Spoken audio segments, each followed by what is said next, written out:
already on mute. Okay. All right. So welcome to the Community Online Academy and our 5-star back pain program at 7 o'clock Eastern time in Boston. So we will get started. My name is Allie. I am a doctor of physical therapy as well as a nationally certified Pilates instructor. I've been practicing here in the Boston area over the last 5 years. I own my own practice here and I teach with the Community Online Academy every Thursday, all day. So lots of opportunities to take classes with me today. And what we have is our traditional back pain program. This is a 30-minute program and we're going to be mostly movement-based today. We will do some stretching, a little bit of strengthening. Like I said, today we have a little focus on hip work and then save some time for questions at the end if anything comes up during class. So feel free to write me a question into the chat. I won't read it during class, but I promise I will read it right afterward, and I'll do my best to answer as many questions as possible. So we'll get started down on your mat space. I'm just gonna make a little camera adjustment there and straighten out my mat. Okay, so we're gonna get started lying down in a comfortable position. And if you know that you're more comfortable having a pillow behind your head during this class, you can certainly grab that and do so now. Choose a comfortable setup for your body, which may mean that you have your knees bent, feet flat, or legs extended. So either position is fine. I'm gonna start today with my knees bent, feet flat. And just take a moment for your body to get connected here on the mat. Allow your head to rest down. Feel the heaviness of your hips and feet resting onto the mat. And as you lie here and get connected to your body in this moment, start to tune your attention into your breath. We start all classes with breath work as it's the foundation of how everything else in our body functions. So I want you to focus today on the lower part of your lungs. Think down low towards your belly. See if you can fill that part of your lungs up with air, inflating your balloon that are your lungs as though you're inflating it from the bottom up. Taking an inhale breath in through your nose and an exhale breath out through the mouth, letting it go. Take a big inhale breath in through the nose once again. And when you exhale out through the mouth, make it an exhalation as though you are blowing out through a straw. And just notice how that changes the support around your spine. 2 more like that. An inhale breath in through the nose and an exhale breath out through the mouth. Last time here, inhale breath in through the nose and a gentle exhale and release out through the mouth. Now, bring your arms down by your side. We'll take this into a pelvic tilt, just bringing a little bit of movement into the low back. So for those of you who have not done a pelvic tilt before, that is closing the space behind your low back and then opening up that space. So if you move gently, this should be within your body's comfortable range of motion. And that might start off quite small, and that's fine. Work within what's good for your body today in this moment. And hopefully as you move a little bit here, that range of motion will start to increase. Good. We'll pair this with our breathing to exhale, close, inhale, open that space. Exhale, close, inhale, open. 3 more. Exhale, close, inhale, open. Last 2, close and open. Good. Once more here. Exhale, close, inhale, open. Now walk your feet together, knees together, and allow your arms to rest down by your side. We'll just introduce some gentle rotation here by rocking the legs from side to side. So nice and gentle. Keeping your knees together, feet together. It's okay for your hips to lift here, but you want to keep your shoulders down on the mat. And just like with our pelvic tilts, make sure that your range of motion is comfortable for your body. So if you start to notice pain or pinching, going a little bit farther, you want to stop that range of motion right before that point, just gently introducing some movement here. So all we're trying to do is warm up the back a little bit. Good. We'll try just 3 more like this. And 2 more. Good. Last time, just like this. And then settle in the middle and walk your feet wider than hips distance apart. So for me, I'm going to take my feet about as wide as my mat distance, and we're gonna try the same thing. So that rotation we just did with our legs together is rotation for our low back. When we separate our feet like this becomes more rotation for the hip joint. And restrictions in hip range of motion are often one of the reasons our back gets overworked or stressed. So we are gonna focus today on a bunch of hip mobility in all planes to see if that alone helps with our spine. Good, 3 more. 2 more. Last time here, and we'll settle somewhere right in the middle. Go ahead and walk your feet back to the parallel alignment. And so your heels should be close enough to be able to tap them with your fingertips, grounding all 5 toes down flat into the mat with your arms down by your side. We're gonna prepare here next for bridging. So keeping the feet grounded down into the mat, we'll start to lift the hips up and down from this setup. So open up the collarbones, press down through all 5 toes, and we lift and lower the hips. So this is a little strengthening exercise for our glutes, our hip muscles. And we're doing this again just to bring a little bit of extra blood flow to that area before we get into some of the deeper hip stretching. So as we go into our stretches, we are more effective with our stretches once the body is already a little bit warm. So we'll use this here before we get into some of the stretching for our glutes. So when we think about our hips are a ball and socket joint, so they can move in a lot of different planes. So we're gonna work into a bunch of different planes today to get the most out of that hip stretching. Good, 3 more. Drop it back down, that's it guys, twice more and lower, that's it. Last time here, hold your bridge. From this position, take your right ankle on top of your left thigh, drop your hips down, and you should be set up for our first stretch here. So this may already feel like a stretch on the outside of your right hip. If it does not, you're gonna reach your hands through your thighs to grab the back of your left thigh and pull that knee in towards your chest, just to the point where it feels like a stretch in your right hip, but it should not be painful and it should not be pinching. If it is, back off just a little bit and then reset. Now, one of the most common mistakes I see in this stretch, and this is a stretch for the piriformis, which is one of our glute muscles, is that if you check your right side, so we're stretching the right side, sometimes your body contorts, and I'm gonna sit up, you guys can keep holding this stretch. Sometimes our body contorts to side bend a little bit on the right side. I want you to notice if that's the case and try and create space for your right side spine. It may mean that you cannot pull the knee in as close, but what that does also mean is that we are focusing the stretch to the hip and not also compressing our spine. From here, you're gonna take your right hand, place it on your right knee and push your knee away from your body. That should also help to open up your spine on that side and bring the stretch a little bit deeper into some of the hip rotators. So we have a bunch of teeny tiny little muscles that act almost like a suction cup around the hip joint itself. This should help to get into some of those deeper muscles here. We'll take a big inhale breath in and an exhale breath out. And then go ahead and place the left foot down. Now we're gonna take that right knee across to our left shoulder. So very gently pulling the knee across. This is also stretching into the glutes, just a slightly different angle of those fibers.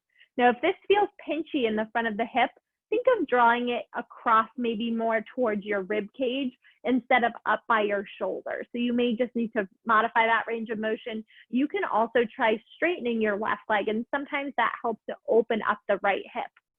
Now notice if your right hip is off the mat, that is going to create impingement. So you want to try and leave the right hip down so that, again, your spine is not rotated. It's just movement into that right hip joint itself.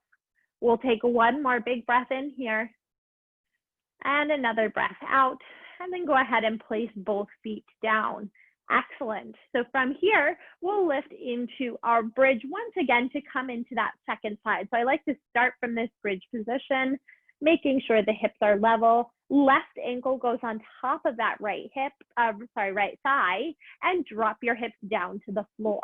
Once you're in this position, this might already feel like a stretch on that left side. If that's the case, you can leave it. Otherwise, you can pick the right knee up to hug behind the right thigh, finding that deeper stretch in the left side. Now, again, notice if the side body space, so the space between your rib and hip, has gotten smaller. If that's the case, back off your stretch a little bit. Try and create length through the left side of your body to focus the stretch down to the hip itself. At the same time, think if you can place your tailbone on the mat. So kind of pressing to create a small amount of space underneath your low back. And that should actually deepen the stretch you feel in the outside of your hip. We'll take another deep breath in here and a deep breath out. And then take your left hand, placing it onto your left knee, and you're going to press the knee away from your body. So a gentle press here. Again, this should not be painful. It shouldn't be pinching, just a gentle push. And even if it feels like, okay, I'm not in the deepest stretch I've ever had, but it's a gentle stretch, that's great. As long as this is not painful for you, you're in a good position here. We'll try one more deep breath in like this. And then a deep breath out. Go ahead and place the right foot down onto the floor. We're going to cross the left knee towards our right shoulder here. So gently pulling the knee across to your right shoulder without lifting the hip. So my left hip is staying down on the mat. You can straighten the right leg if that feels comfortable for your body. You can also pull a little bit lower towards maybe your rib cage or the opposite hip if that feels better. So everybody's hips are going to have that kind of sweet spot where they get that better stretch on the outside of the left hip. We'll hold and breathe for just another moment here. And then go ahead and place both feet down. Excellent, guys. So that was stretching the hips external rotators. We're going to stretch now into hip flexion with a combination of a little bit of core work. So keeping your head down on the mat, gently hug your right knee in towards your chest and stretch your left leg out long. Now, if this is pressure on your back, lift your left leg up a little bit higher. If not, you can keep it down a little bit lower for a more core challenge. From here, switch the legs in space. So gently, we're pulling one knee in towards our chest at a time. And I want you to pull that knee right in towards your belly. So notice if it kind of wants to go out to the side. I want you to pull it directly in, even if that means, again, it can't go quite as far. Be gentle. At the same time, think of pushing the opposite leg away from you. See if you can keep your head, neck, and shoulders relaxed on the mat here. Good. 4 more. 3, 2, last time. Now double leg. Pull both knees in, give a gentle stretch. Reach both legs away. Pull both knees in and both legs away. Now, option to modify here by pushing both legs up towards the ceiling. And for a challenge, pushing both legs down towards the floor. That's it, guys. 3 more. And push in. Good. 2 more. And pull in. Last time here, reach out. Pull the knees in. Give yourself a gentle rock from side to side. And then see if you can take that rock front to back to roll yourself on up to a seated position. So we just stretched the hips coming forward. We're going to stretch our hamstrings next, and our hamstrings actually insert on the back of our pelvis. So while it is considered usually a knee muscle, it does attach all the way up to our hip as well. So if you have a history of sciatica, I want you to keep a soft bend in your knees. You can otherwise work to keep your legs straight, but at the same time, thinking of stacking your spine tall. Keeping your spine in its tall, kind of neutral position, we're gonna, instead of rounding forward, keep our flat back and gently tip the hips forward, finding your hands down on the floor. So this may feel different than a traditional hamstring stretch that you're used to. You may feel it a little bit higher up on the hip. If you're feeling pinching in the front of your hips, think of drawing your front rib cage away from your thighs. So activating your core just a little bit, almost in the way you might to hold a plank. And that should help avoid some of that pinchiness in the front of your hips. Notice again if your back is getting slumpy. We want to support our spine in this position to focus the stretch just into the hips themselves. We'll take another deep breath in here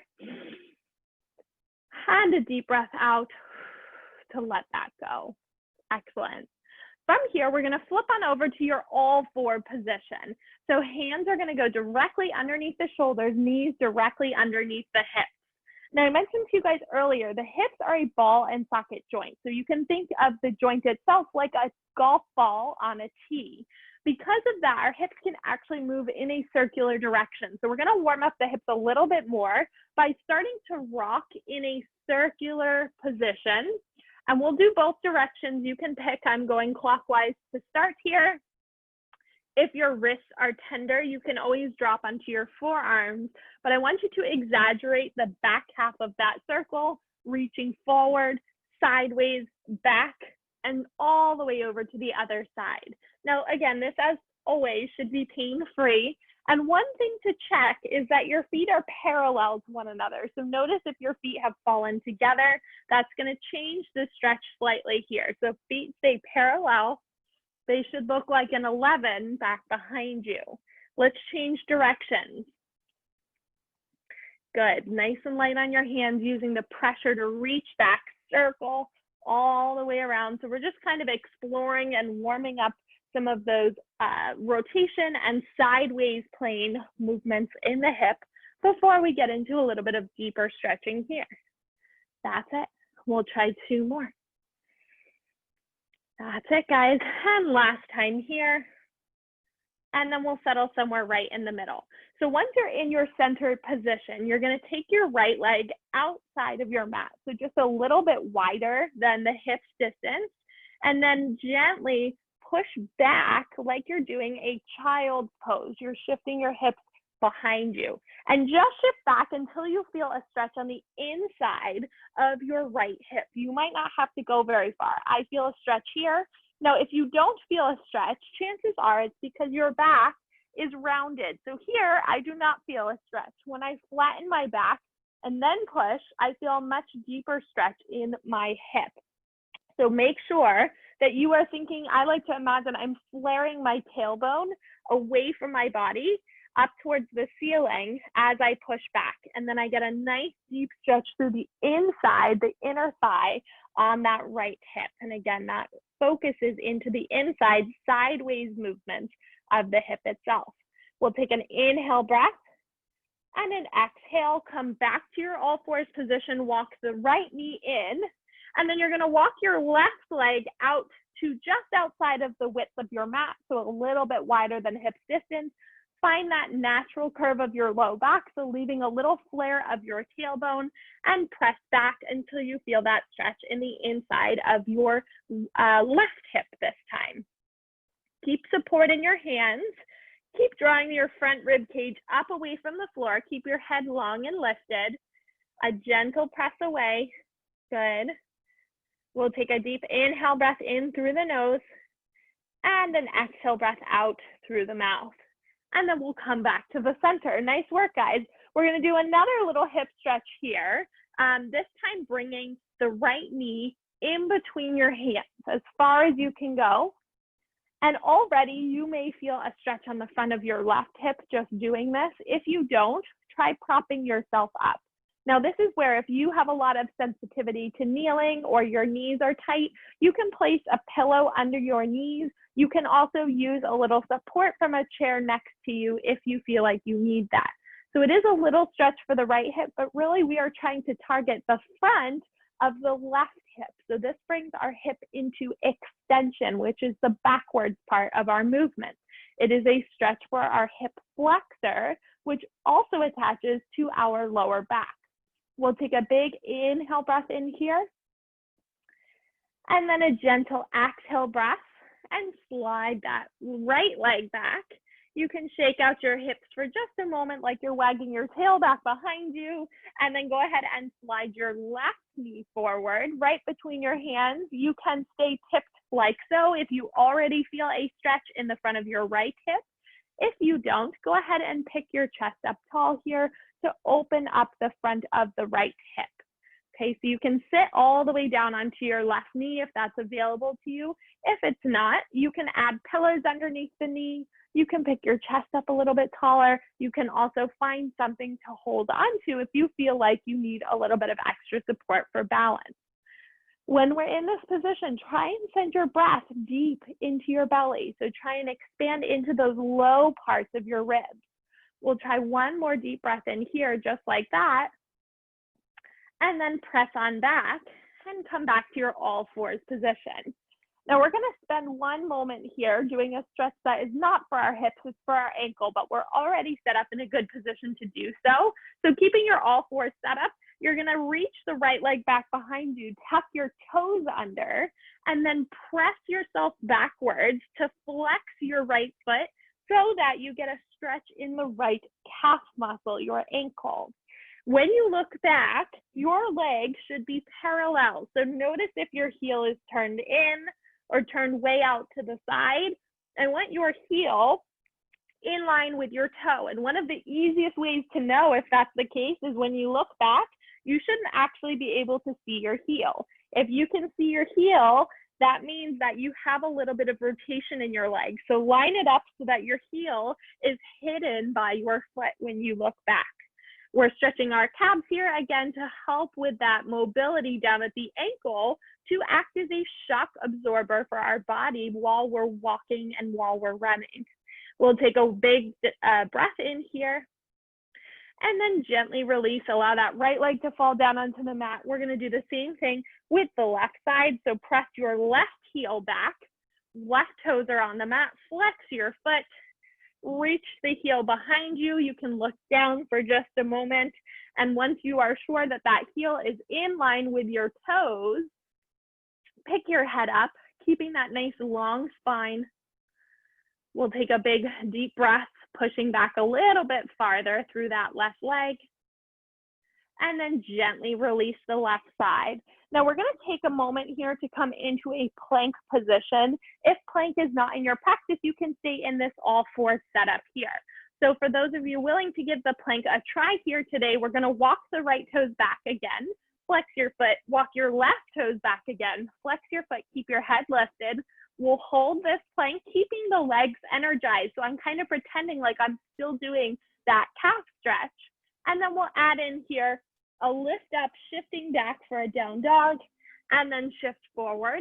If you're on your knees, you can modify here to a child pose, shifting forward to a plank. We go for 3, and shift forward for 2, and shift forward. Last time here, a little optional challenge for the upper body. If you would like, lower onto your stomach through a push-up, and you can choose to just drop down onto your stomach if that's more comfortable for you here.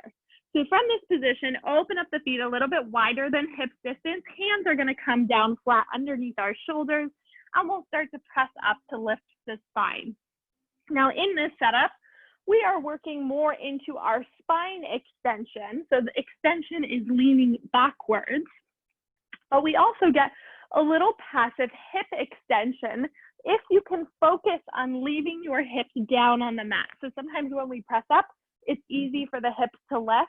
I want you guys to curl your spine up. So you're curling the upper back, middle back, lower back, lifting tall, but leaving the hips down onto the mat. Good. Opening up the front of the shoulders, lifting up the heart, pressing on up tall, and gently melting back down, keeping the head long. We'll try a few more just like this, and this extension work is really nice. A lot of what we spend our time doing in modern life is flexion, and that's flexion being bent forward, both at the spine and at the hips. Twice more here. And then gently lower back down, good. One more time like this, curling on up, pressing up tall to lift, and gently melting the spine all the way back down. We're gonna roll onto our side here. So I'll lie on my left side. Any side is fine. You can make a little pillow with your bicep, and then go ahead and bend both of your knees in nice and close towards your chest. We have done a lot of rotation work for the low back. I do want to add in one little thing here to focus on the upper back. And the reason being is that our upper back tends to be where we are super stiff. And so that can help to manage some of the overwork that our lower back tends to get throughout the day. So we'll take our top hand, you're gonna reach it forward in front to tap the floor in front of you, and then up and over, reaching to tap the floor behind you. So I like to imagine as I'm doing these taps that I am opening the page of a giant book, and then I'm gently closing that same page. Now, if you feel this in your low back, bend your knees a little closer towards your belly. If you feel this in your shoulder, it is a nice shoulder stretch, but if it's too much, you can always bend your elbow, resting your hand on your chest.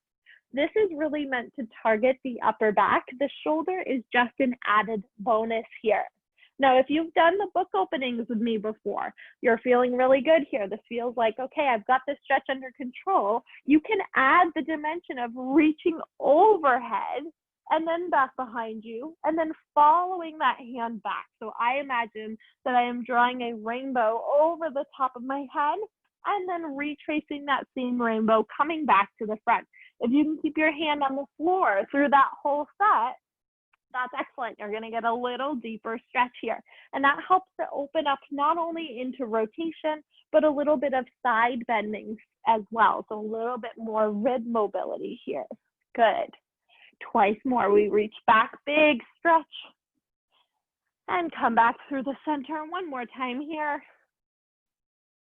And then come all the way back in. You can go ahead and press yourself on up, or actually you guys can roll. I'm gonna just stay facing you so that I can continue to see, and we'll do that second side. So making a little pillow with your bicep, bend both knees in towards your chest. You're gonna take that top hand, reaching it out in front of you, and then lift and reach that top hand back behind you. And know that your two sides may be quite different.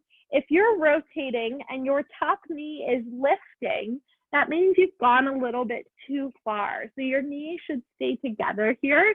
And that's what helps to ensure this stretch stays in the upper back and not our low back. And not that our low back is something to avoid, but we've already done low back rotation. We want to make sure we access the whole spine here. Now you have that option to add the reach of the arm overhead, circling back behind you like that rainbow shape if you would like here. You could also modify with a bent elbow, keeping your hand on your chest, just gently turning your chest down towards the floor and then rotating up towards the ceiling. Good. We'll try 3 more here. And gently to close. 2 more. Open and gentle close. Last time, just like this. And then gentle close. We're going to press ourselves on up to a